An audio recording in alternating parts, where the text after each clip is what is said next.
Hey everyone, welcome back to our channel. I'm John, and just a regular guy from California who thinks way too much about language and learning stuff, probably because I'm a bit of a nerd about it. He really is. Hi, I'm Emma. I'm from Texas, and I teach English to people all around the world. But here's the honest truth. I'm still learning every single day. Like, genuinely every day. New words, new expressions, new ways to communicate better. Yeah, that's actually the cool thing about language, right? You never really stop learning. Even native speakers learn new things. I'm constantly discovering words I've never heard before. Exactly. And that's actually why we wanted to talk today. We get a ton of questions from people who watch our videos.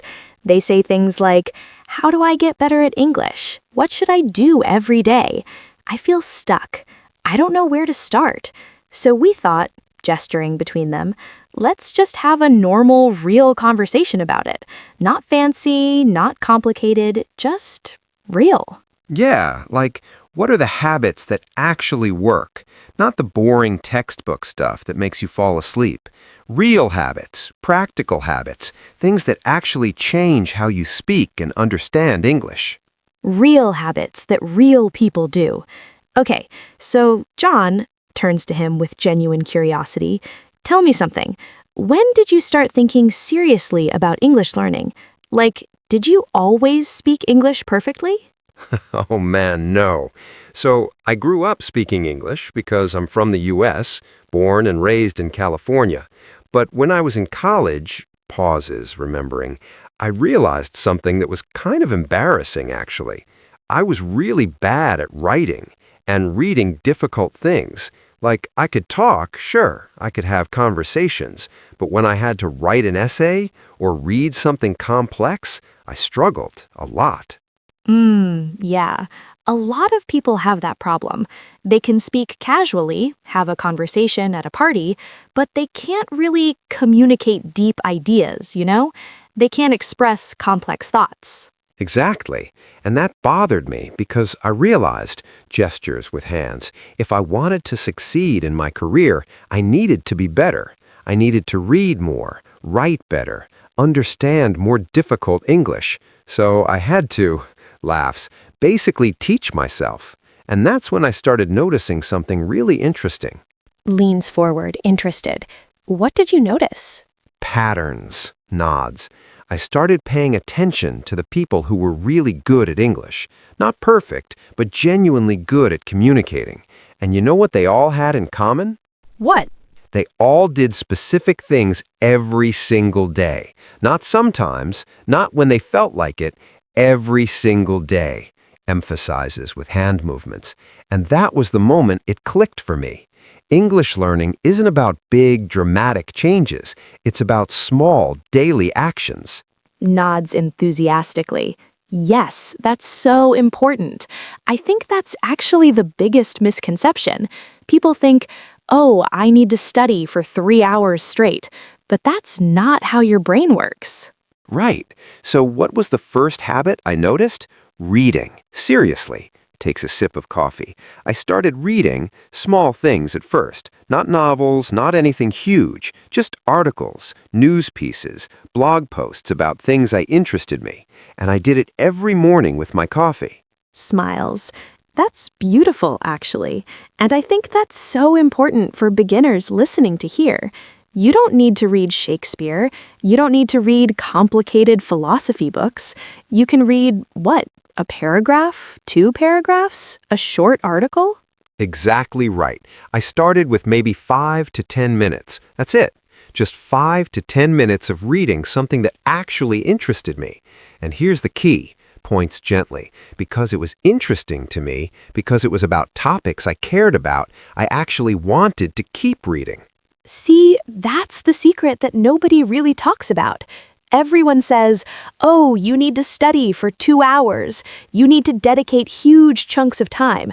But actually, if you do 15 minutes of something you genuinely love, something that excites you, that's so much better than 2 hours of something you absolutely hate.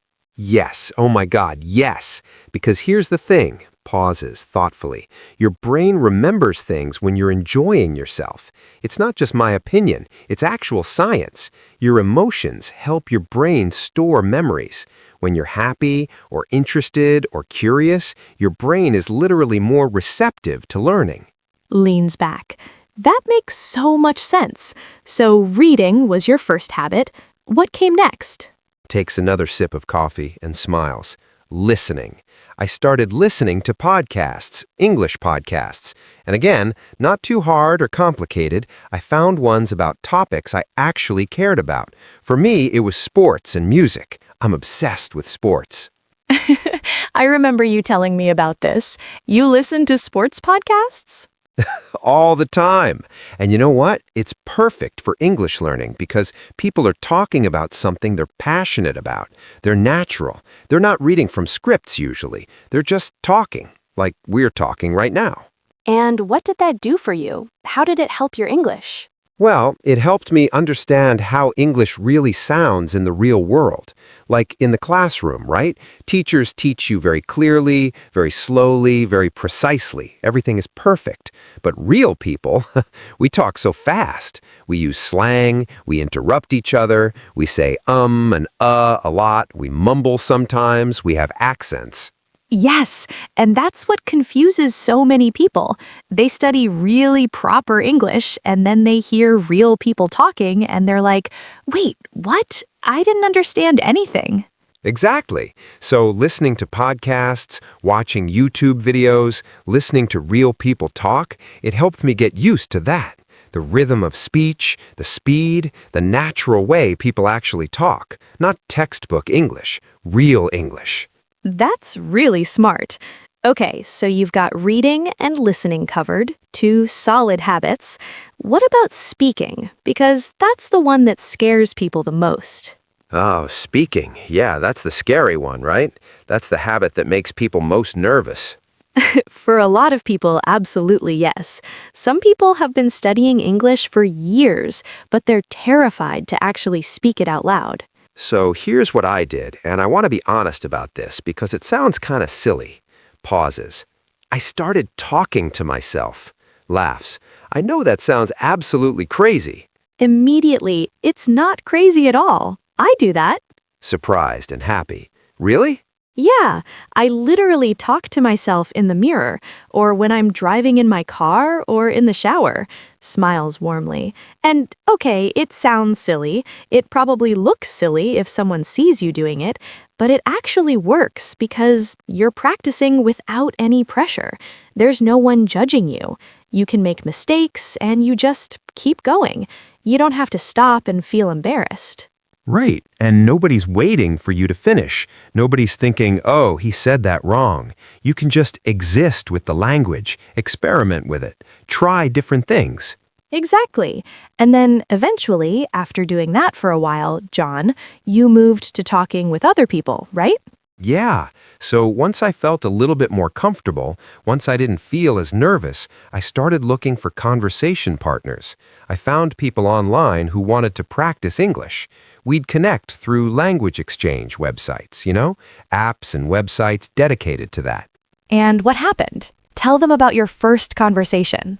Oh man, I was so nervous. Like I was actually shaking a little bit.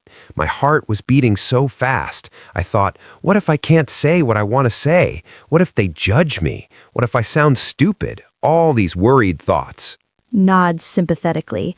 That's so normal, though. Right?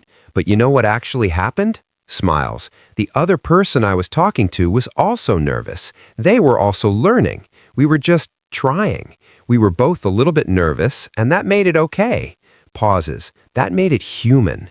We could laugh about mistakes. We could say, oh, I don't know this word, and it was fine. Smiles warmly. That's beautiful. I love that. Because so many people think, oh, I can't speak until I'm perfect. I can't talk to people until I have no accent. I can't communicate until I know every word. But that's not how it works. You get better by speaking badly first. Laughs. Laughs and nods. Exactly. You have to be bad before you're good. And that's not a bad thing. That's actually how learning works. Okay, so we've got reading, listening, and speaking covered, but there's one more that I think is really important. What about writing? Nods. Writing is interesting because it's actually quite different from speaking, right? When you speak, people understand, even if you make mistakes. They can see the context, they can see your face, they can ask questions. When you write, especially when you're learning, you have time to think. You can edit, you can check your work. So, what's your personal writing habit? Do you do anything specific every day? Nods. I journal every single day. I write maybe a page or sometimes a page and a half, sometimes less if I'm busy, just about my day, my thoughts, things I learned, things that confused me, funny things that happened, just my life, in English. And do you worry about making mistakes in your journal? Nods. Not anymore.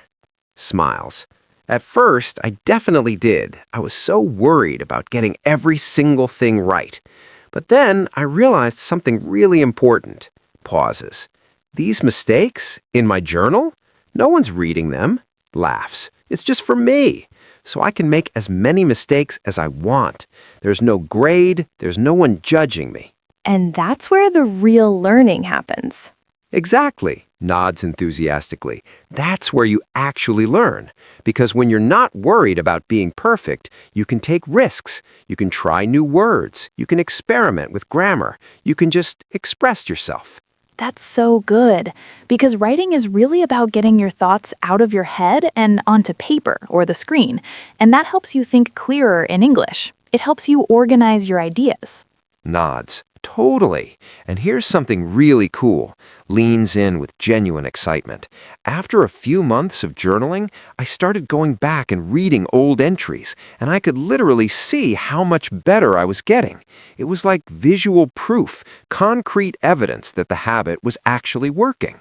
Smiles warmly. That must feel amazing, like you could see your own progress. It really does. It really does. Pauses and looks thoughtful. And that was really motivating, because sometimes when you're learning, you feel like you're not improving. You feel stuck.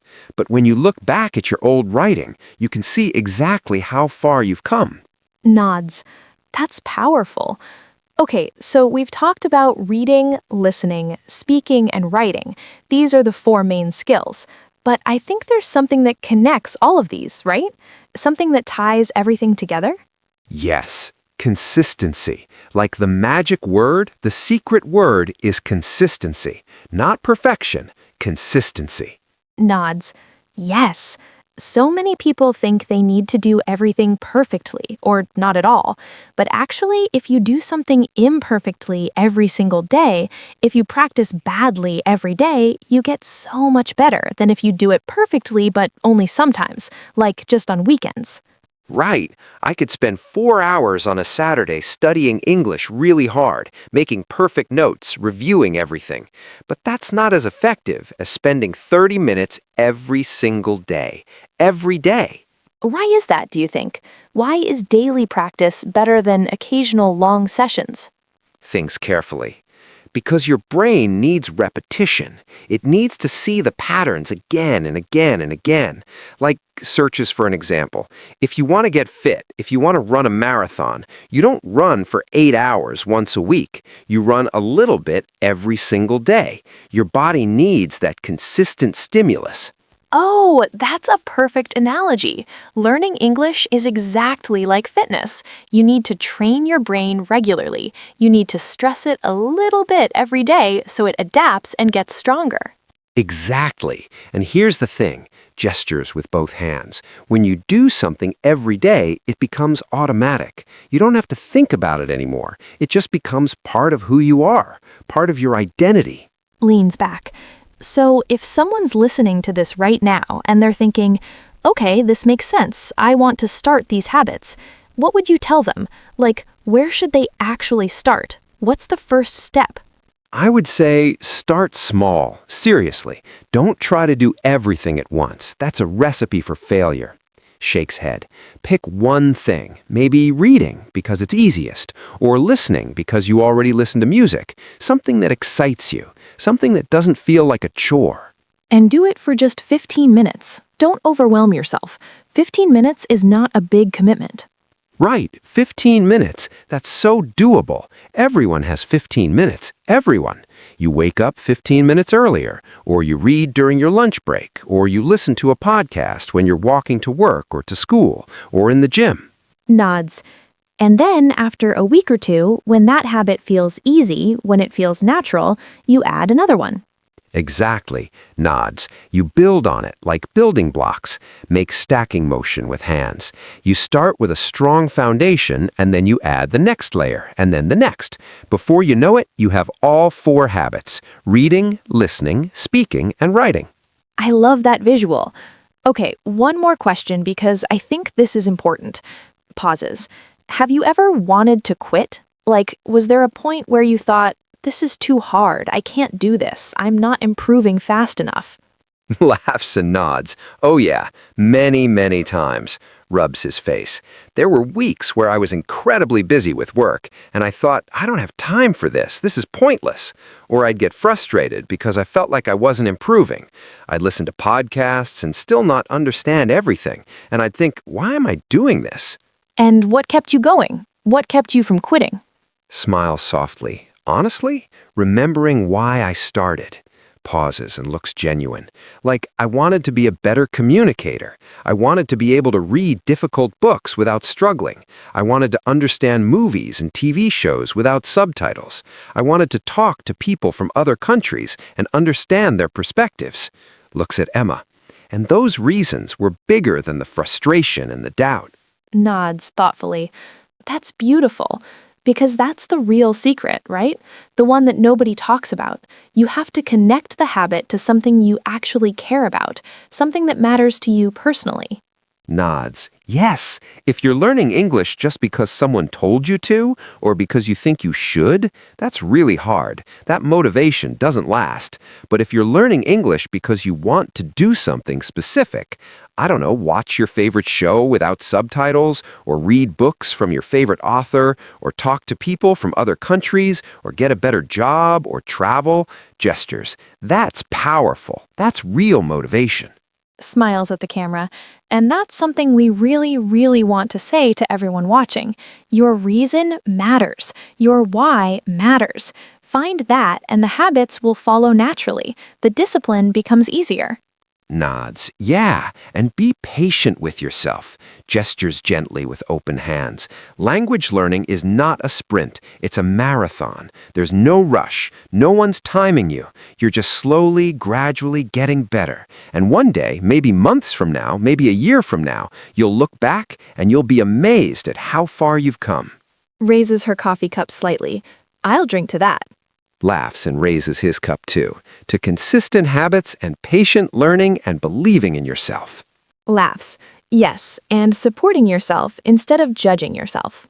They clink their cups together gently, both smile warmly at the camera, a moment of genuine connection. So thank you so much for watching this, really. We know your time is valuable. If this was helpful, if you learned something, please like and subscribe. It really helps us keep making these videos. And seriously, tell us in the comments, what's your English habit? What do you do every day? Or if you're starting now, which habit are you going to pick first? We'd absolutely love to hear from you. We read the comments. We care about your journey. And hey, if this is hard right now, that's okay. That's normal. You're not alone. Millions of people are learning English right now, and they're all struggling sometimes too. But if you stay consistent, if you keep showing up every day, even just for 15 minutes, you will get better. I promise. Nods. We promise. We've seen it happen. We've lived it. See you next time, everyone. Thanks for hanging with us.